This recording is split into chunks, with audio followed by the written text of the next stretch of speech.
I would defy anyone to sort of explain why it is that China decided to move away from wolf warrior diplomacy, other than to say that I think it became apparent to Xi that that wolf warrior diplomacy was failing. And to their pleasure, I guess, is what's happened is that they got a more compliant Australian government. So they've played us in a more sophisticated way, and I think our government has pretty much eaten it up and is delighted with what they think is an achievement of their own diplomatic skill.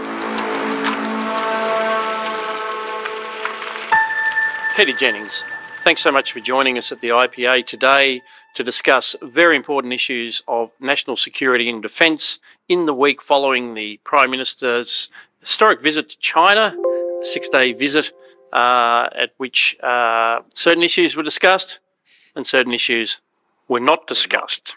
So thanks for coming into the IPA, as I say. Thank you, sir. And that is very much the Australian dilemma, that our major security partner is the USA, our major trading partner is China, and we've been managing that tension now for a couple of decades on the assumption, it's been a bipartisan consensus, that we do not have to choose between our security needs and our trading needs. That, up until now, has been the consensus, but the Prime Minister has not been to see Donald Trump, but he has been to see Xi Jinping on a 6-day love fest.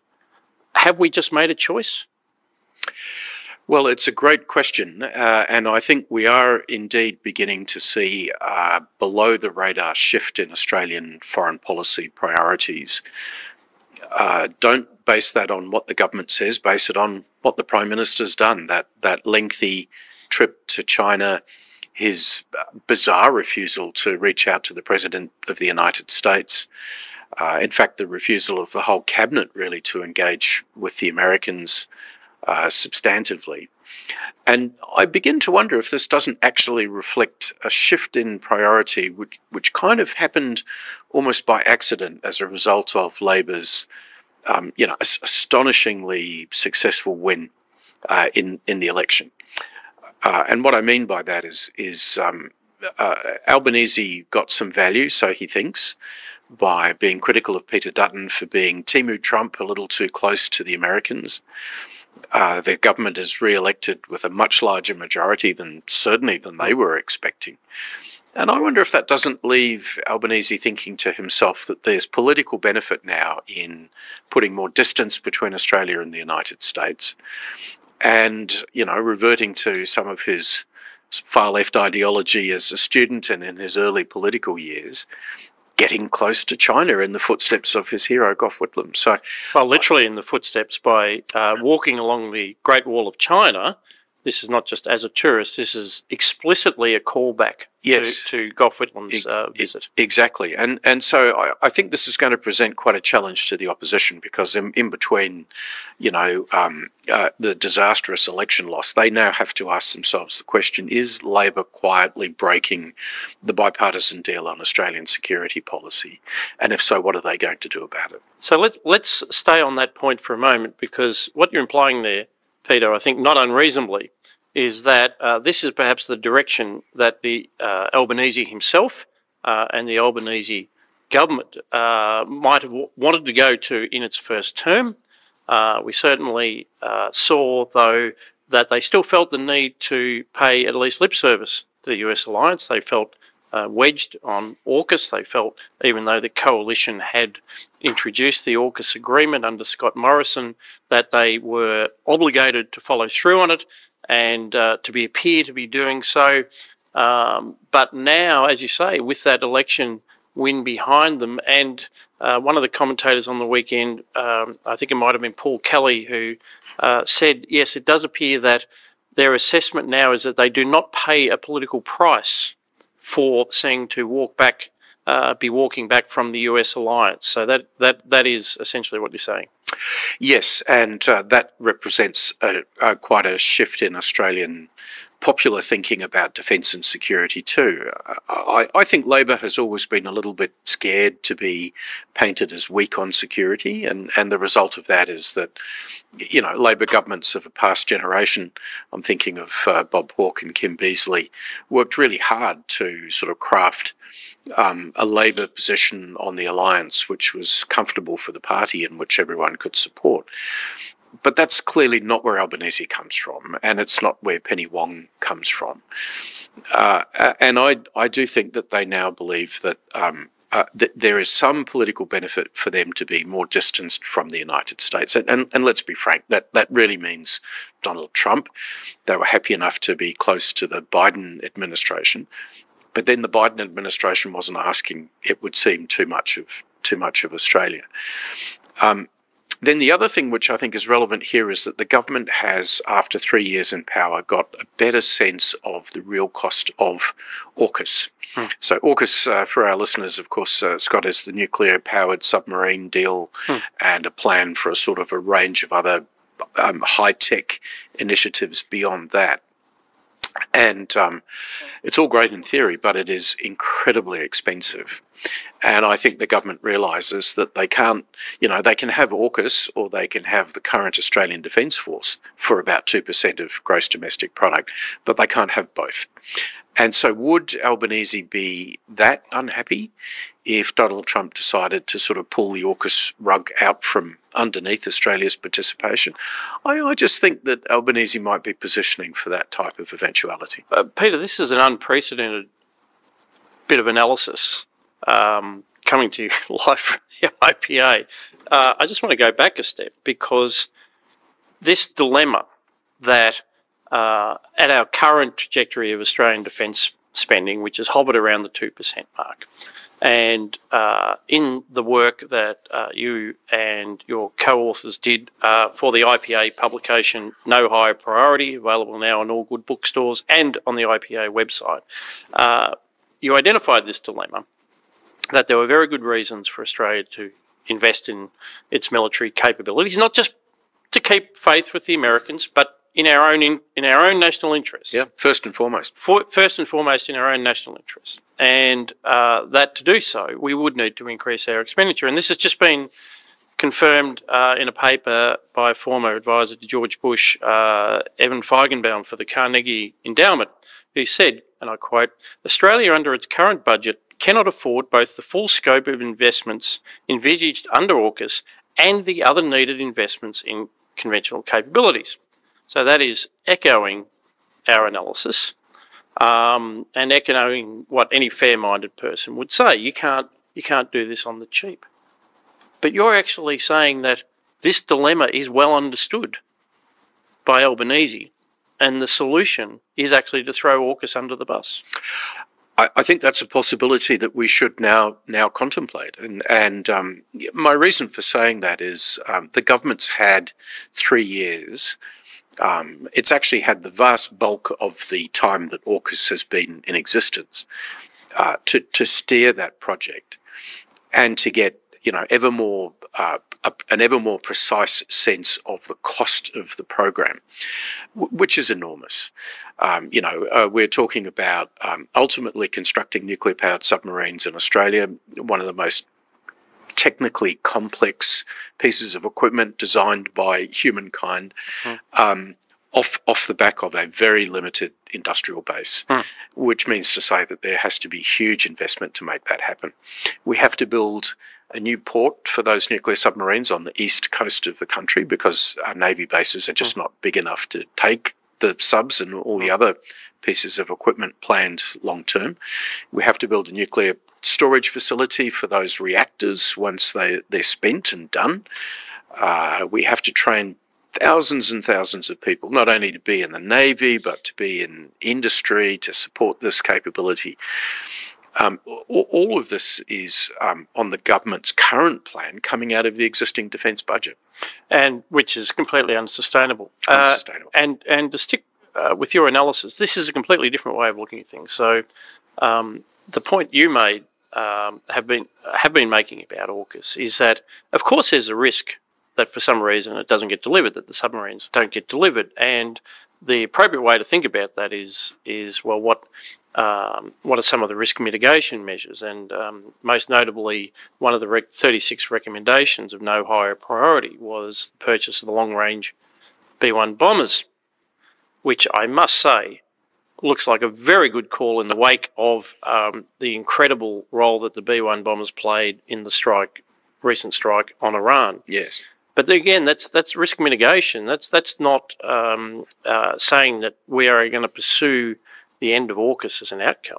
Well, what led myself and my colleagues, Michael Shoebridge and Marcus Hellier, down this path was we asked ourselves the question, so what if the AUKUS submarines can't be delivered? Or can't be delivered on time. Or on time. And you know, there's a bunch of factors that could explain that. One might be that Australia isn't serious enough, we don't spend the money. Another is that the Americans decide they'd rather have the technology for themselves. There is only one other country in the world that the US has actually handed nuclear propulsion technology to. That was the British 60-odd years ago. So they guard this very closely. And for a whole bunch of reasons, you know, it may well be that one side or the other concludes it's too expensive and too dangerous, so what else can we do? Now, our solution, which we write about in the book, is to say, well, there's this new aircraft called the B-21 strike bomber, which is currently beginning to roll off American production lines. There's about 5 in production right now. It's going to go into American service in 2026 or 2027. Now, we know how to operate long-range strike aircraft. We've done it before. We had the F-111 for decades, the only other country other than the US to operate the F-111. So here's an alternate way to think about how we might structure the force. In saying that, you know, I'm a fan of submarines. Scott, you know, one of my speech jokes is to say... It would be nice to have some. I've never met a submarine I didn't like, and I would be more than happy to see them. But I think we do have to ask ourselves some practical questions now. Are we going to? Our government doesn't strike me as that serious. They clearly don't want to spend the money. The Americans, I think, are worried about whether or not Australia is up to the task. So I could see how this could all just sort of fall away pretty quickly. Well, let's come back then, though, to where we started. So here we are, potentially witnessing, and I think it says in the Bible, judge them by their deeds. So there hasn't been any great national security speech by Prime Minister Albanese, nor by Penny Wong, nor by Deputy Prime Minister Richard Marles, but by their deeds, by what Albanese has done in China. So you're saying there is every sign of a drastic, negative change to the US alliance, which has been in place, you know, de facto since World War II, and by treaty since the Menzies government implemented it in the 1950s. There's dramatic change. But this was not announced in Washington. This was not the subject of bilateral meetings between the Prime Minister and the US government about this is where we are going, this is our view of the alliance. We've essentially had this broadcast from the Great Hall of the People. Yes, that's exactly right. But, you know, it's clear that the tone has changed quite markedly, say from, you know, the halfway point of the government's first term to where they're at now. And I think one of the most disturbing things to note, Scott, is that faced with this so-called internal review in the Pentagon into AUKUS, which everyone is supposedly meant to be very worried about, if the Australian government wanted AUKUS to continue, don't you think they'd be putting more of an effort in to try and shape that review? So we know that Albanese doesn't want to go to Washington, D.C. He doesn't want to be put in the Oval Office hot seat for a potentially a disastrous meeting.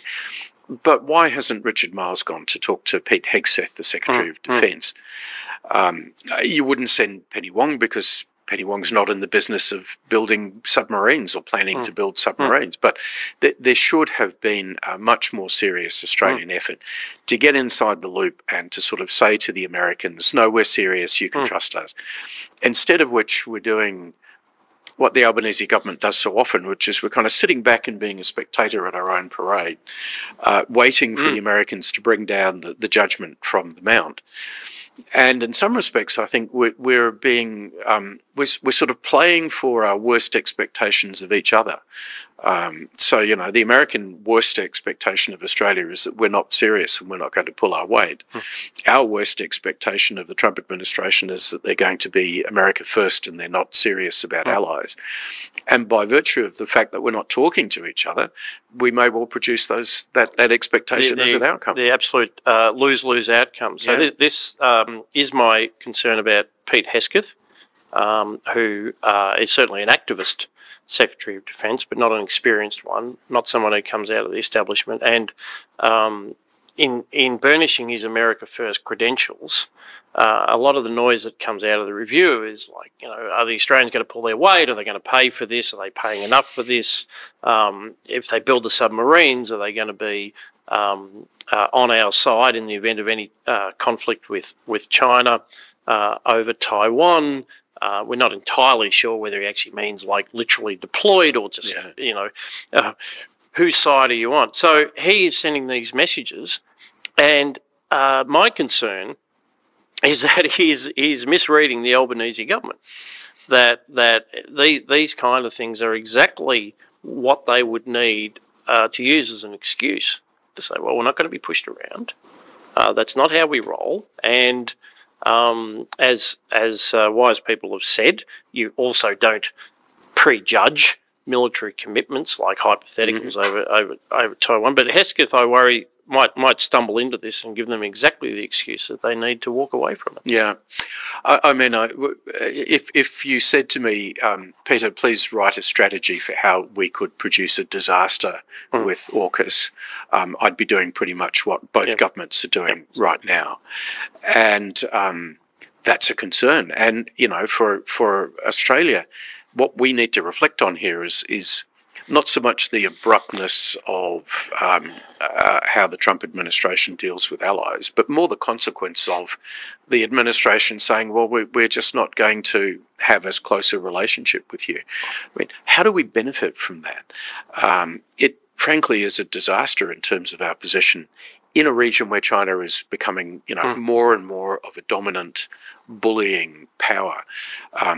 We need the United States as much as John Curtin needed the United States back in 1942, which is a realization that, you know, Anthony Albanese seems to be so ideologically driven by that he can't now assess the level of risks. And it's all being smothered in this sort of language of sovereign independence. Well, we can be sovereign and independent as a country of 25 million people, and we're not really going to be able to look after our security in that world. No, we won't. And because what we're actually talking about is different scenarios, and these can be scenarios short of outright war, in which China becomes hegemonic in the Asia-Pacific region. And that is not a benign environment for Australia. We've certainly seen, if you're, you know, the Philippines or Japan or Taiwan, obviously, that when China is asserting its authority, it's not a very pleasant experience. But this doesn't seem to be factored into the scenarios in which we embrace China and allow the US to be pushed to the side. And again, our recommendations for building up our military is not about the pursuit of the alliance. It's about our capacity to defend our own interests. Defend our own interests and also create a deterrent effect. Because really the purpose of the investment is to try to persuade China, and frankly this is what it's about. It's not about any other country. It's to try to persuade China that it's not worth it today to go to war over Taiwan or the South China Sea or any other issue. And I think that's another level of cause to be concerned about the current state of Australia-US relations, because whilst our government is saying, in a sense quite rightly, well, we're not going to pre-commit to a conflict with Taiwan, what we are failing to say is how we will work together with our allies to create a strong defence force. And China, it's just not worth even thinking about engaging in a military attack. So, you know, this current line of rhetoric about sovereign independence, there's one country that would be delighted about it, and that's China, because they will see us coming out as a weaker ally of the United States.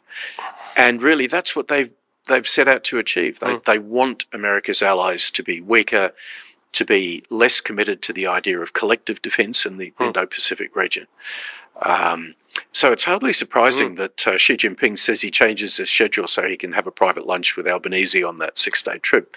We're delivering exactly what Xi Jinping actually wants right now. Well, this is one of the things that sometimes in diplomacy and such negotiations, you might say, various concessions are dearly bought.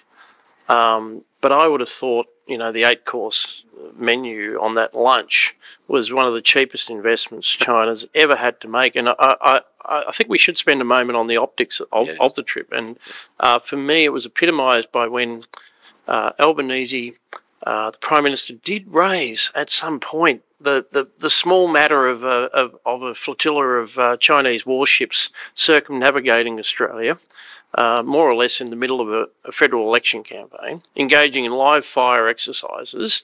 Correct me if I'm wrong, but I think in the Tasman Sea. Yes. And Albanese raised this in the gentlest possible way, which was simply, we would have liked a little bit more notice, and was still rebuffed. Yes. Not even that. Absolutely. I mean, Xi Jinping's response was to say, hey, we'll exercise wherever we choose to. Full stop. There wasn't much in the way of negotiation being entered into on that. And I just find it quite remarkable that our Prime Minister, continues to effectively defend that Chinese operation and say completely inaccurately, well, we do similar things in the South China Sea. Now, let me be clear about this. We don't. We do not engage in unilateral missile firings under civilian aircraft flight paths, which is what the Chinese do. We do not refuse to advise our neighbours of what it is we're actually doing when we exercise. And we do not go after other ships and aircraft in the region as aggressively as we can with lasers and fire hoses and all of those sorts of things to try and cause them destruction. They are all practices that the PLA Navy engages in. So why do we have a situation where our Prime Minister is not even just going quiet about what China did, but defending their very bad behaviour? Going at great pains to explain to the assembled journalists that it was in international waters. Yes, yes. So I think if you'd said to me 10 years ago, what would be the sort of dream Chinese goal for achieving its policy objectives in Australia, I would have said, well, they would like to weaken the alliance relationship with the United States. They'd like Australia economically to be more dependent on China. They'd like our defence force to be weaker. And they'd like the Australian government to be as deferential as it possibly can to Beijing.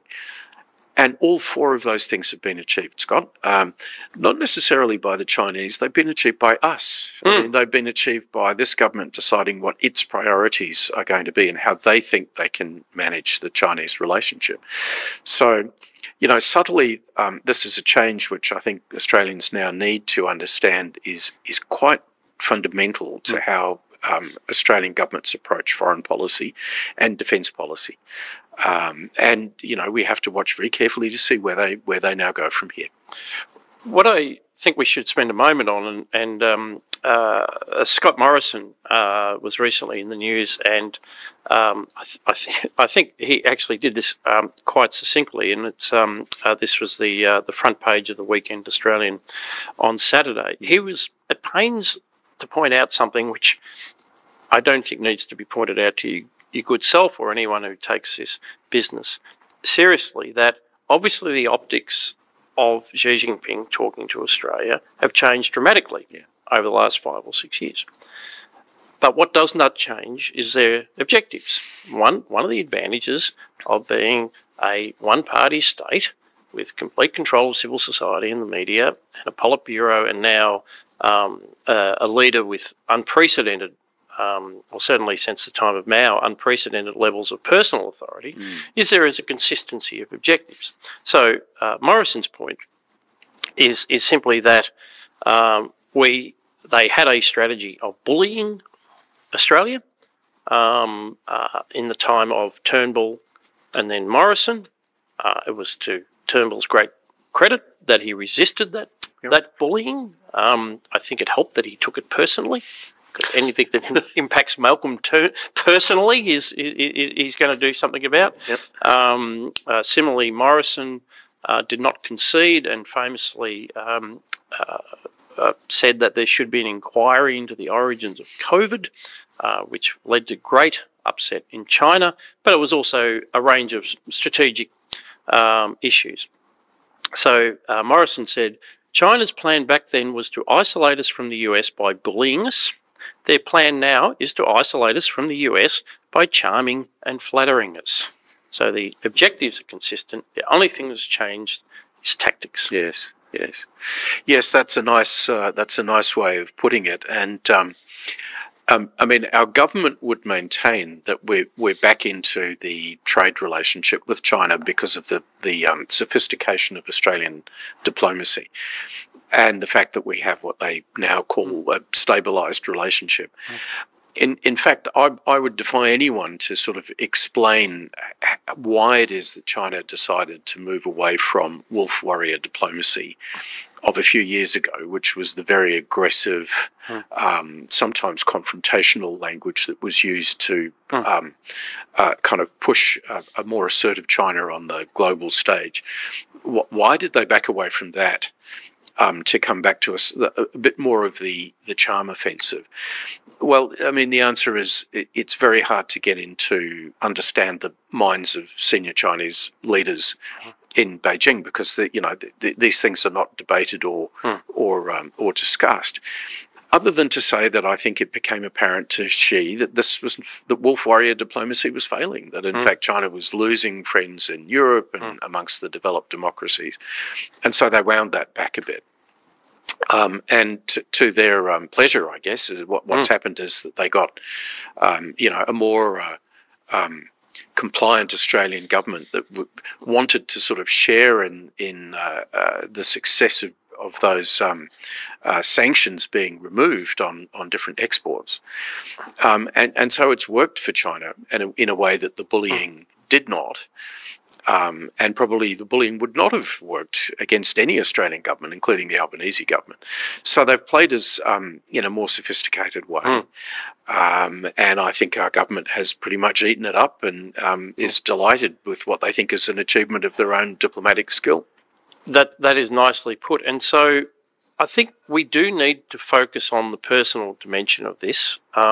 Loath as I am to personalise it to Mr. Albanese, there's a couple of things that happened on that trip, which do really give me cause for concern. Because you could hypothetically build a scenario. You've been in the councils of the great, Peter, where very hard-minded people are making realistic assessments, and perhaps in the ALP's cabinet room, it's simply like, oh, well, we need to do what's in our economic interests.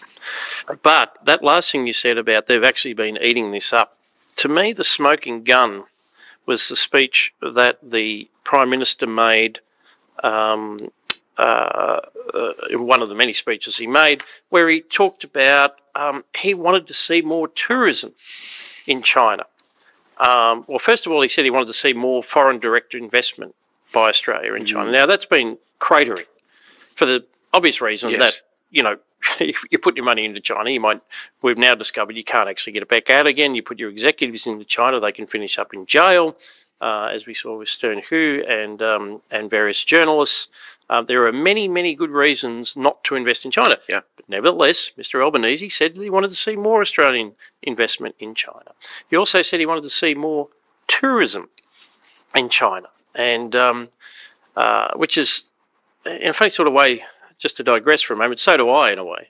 I went to China a few times under my own steam, and then the China-Australia Chamber of Commerce, sponsored by Huawei, took me there on a delegation in 2018, and I came back.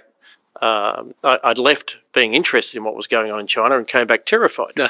So maybe there's a point. But the Albanese said, I want more Australians to visit and get, quote, the same welcome that I have had during my 8 visits to China.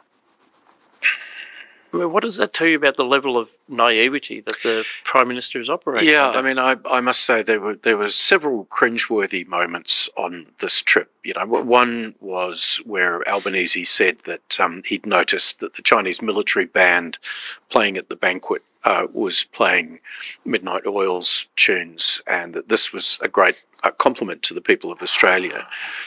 And you know that the fact that his partner Jodie had been invited, well, that too was a great compliment to the people of Australia.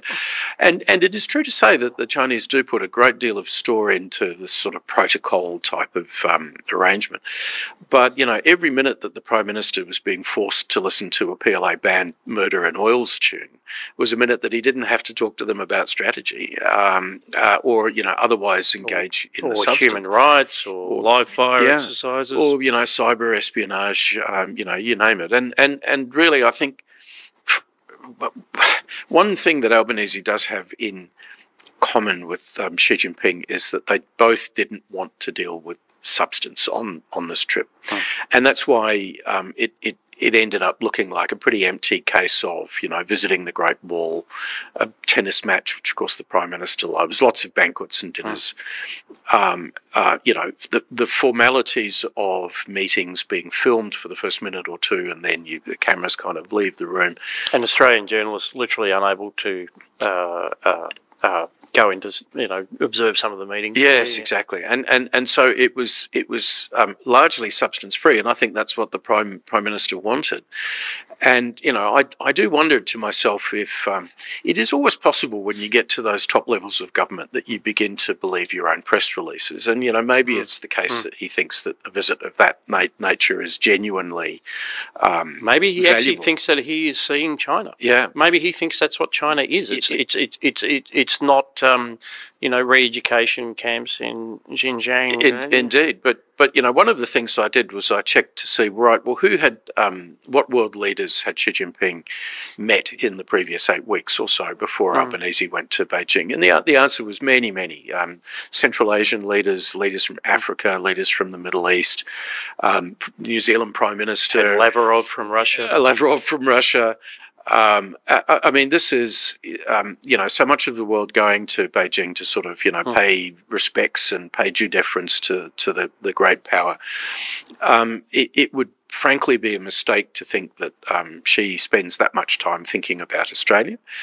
And he doesn't have to now, because Australia's not preventing, you know, not giving him any complicated challenges to have to manage. So I thought it was a great shame that the visit was so light on for substance. I think the Prime Minister actually probably did take some damage to the extent that people pay attention to these things for being there for 6 days. You know, he could have cut out the Great Wall and the pandas and gone to Tokyo for a day to talk about our growing defence relationship with Japan. He could have cut out another day and gone to Seoul to talk about our increasing defence and security and economic relationship with South Korea. But no, it was a sort of a grand tour. And one that, whether he realised it or not, was kind of putting him in the position of being the supplicant, the minor sort of regional power going to kowtow at the Emperor's Palace, which was great for what the Chinese wanted for their domestic media. Yes. But I think a very bad place for the Australian Prime Minister to put himself in. And again, we come back to the point that while this is going on, there isn't a conversation going on with the USA. And I just wanted to come back to what it looks like from the American perspective, and Hesketh and say Trump and J.D. Vance. They have continued on a strategy which they first unveiled in Trump's first term of beating up on the Europeans to increase their defence expenditure in what was seen as very undiplomatic terms when it was first unveiled in 2017. But we're now seeing results from that, aren't we? Yeah, absolutely. We're seeing significant pledges to increase defence spending in Europe. This is something that successive American presidents, really going back to George Bush, George W., have been arguing that the Europeans should do more and spend more. I think the Europeans have finally been goaded into that situation, one, because of the Russians, Yes. but two, because of the very, very direct, no-nonsense kind of diplomacy that comes from Trump and from his senior team. It may not be pretty, but it has had the effect of many NATO countries, Spain being one of the exceptions, which are saying, yep, we're now on track to spend something like 5% of GDP on a combination of defence and sort of strengthening infrastructure. And we know from Pete Hegseth's comments to Richard Marles at the Shangri-La Dialogue in Singapore at the end of May, I believe, that the American position to us has been to say, well, we think you should lift your spending to about 3.5% of GDP. Now, in one sense, I think it's regrettable that we have to be told that by the Americans because, as you know, the book we published argued for 3% well before that came out. 3% by the end of this term of by government. the end of this term, yeah, which would be a very rapid ramp up. But there's virtually, outside of government circles, there's virtually no one saying that the current level of defence spending is adequate. So I think the Americans are going to continue down this line. And, with regard to the AUKUS review, no one expects that out of that is going to come a conclusion which says, you know what, Australia, we've been looking at how you spend that money and you're spending it so brilliantly that you alone of all our friends only need to spend 2% of gross domestic product on defence. I'm here to tell you, breaking news, Scott, that is not going to be the outcome of this American review. No. They are going to continue to press us to spend more. The Prime Minister has now dug himself very firmly into a trench which says that's not going to happen. Then the next element of that will be, will the Americans be prepared to sell us those second-hand Virginia-class nuclear submarines, which are kind of an interim step between what we have now and the future AUKUS class, which is being designed by the British. They're the ones we're supposed to be building in Adelaide in the 30s and 40s. But the interim solution is 3, 4, or 5 Virginia-class nuclear submarines. And I think a highly likely outcome here is that the Americans will say, these submarines are in such short supply that we feel we just can't provide them to you, Australia. If you can't give us more confidence that you're really with us. And that's not about committing to a war in Taiwan. It's just about saying, are we part of the alliance framework in the Pacific? And so I think there's going to be, I think that's probably where the Americans will end up. And then, how will Albanese play it? Well, on the one hand, that would clearly be a failure of the Albanese government, a major failure, because, as I say, they've had 80% of the life of AUKUS to manage it, so that's not a good outcome. On the other hand, the political driver will be to sort of stand on his hind legs and say, well, we're a strong Australia, we're sovereign, no one's going to push us around and tell us what to do, apart from Beijing. And so, sorry, Americans, but if that's how you want to play it, then too bad, so sad. Yes. But we lose from that. We do. And the Americans lose from that. And we of course, are in fervent agreement that it is our sovereign call, how much we spend on defence, but we have been saying it needs to be more. And of course, there are, and we might sort of make these concluding remarks, but I mean, there are defence and national security analysts in Australia who have, from what you might call a good place, said that nuclear submarines are not the best use of limited resources, and we should be spending it on conventional military resources. And certainly, we've talked about the mines, missiles, and drones, the hardening of our northern defences, the B-21s, F-35Bs. Correct me if I'm wrong, and various other very, very important investments that we believe should be made. But this is what I've taken out of this interview, Peter, and I do thank you for your time, is that there is a third option, which is where we neither spend the money on AUKUS nor do we spend it on conventional military means. We simply don't spend anything at all, and we have the New Zealandification of Australia. Yes, that's exactly right. And I guess lightly armed neutrality is indeed a policy stance that Australia could take. The risk, of course, with that is that we will find ourselves, forever being pushed around by China as the regional great power in ways which I think are not going to sit well with average Australians. Nevertheless, I think it potentially could be an endpoint of government policy if they really mess this up, which frankly they're doing an outstanding job of messing these things up. So, what's needed now, I think, is some urgent internal consideration inside government about, is this really what we want? Can we afford to do this? There's got to be some contemplations of fallback positions if the Americans are going to change their mind about those Virginia nuclear boats. And we've got to get real about understanding China, that it is not the benign partner that Anthony Albanese tells us that it is. It's interesting, 10 years ago, sorry, and I'll finish on this point, Scott, but 10 years ago, business was way out ahead of government, thinking that it wanted to get into, the endless market that was China. Right now, government is way ahead of business. And you pointed to the fact that, in fact, a lot of Australian businesses are actually now reducing their footprint in China. They're working as hard as they can to diversify their markets. It's only a small number of Australian businesses, principally the big extractors and our universities, which want to double down on the single relationship and pretend that politics doesn't play a role.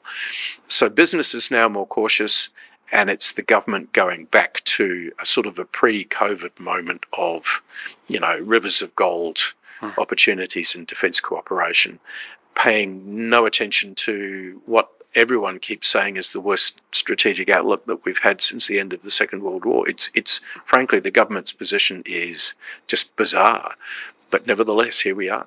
But here we are, and perhaps on a future podcast, we might bring in some member of the economics team to ask the questions about whether those rivers of gold will in fact continue to flow as well, because it's a big bet on China's economic future, and there is a lot of informed views out there that it is unsustainable because you heard it here first at the IPA. Eventually, communism's internal contradictions come to the fore, and the whole thing falls apart. Which may well be the moment that Xi Jinping decides that war is the last recourse to sustain the position of the Communist Party, war and nationalism, when all else has failed, when they can't deliver on their economic promises. So it's actually the risk of China's failure rather than its ongoing success, which I think gives rise to the greatest prospects for a conflict in the region. There's a bracing thought. Peter Jennings, thanks so much for your time. Thank you, Scott.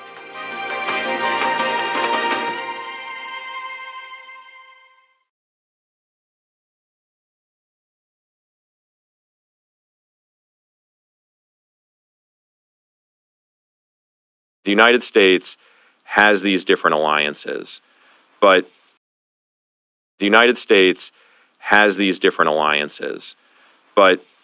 if we had to operate together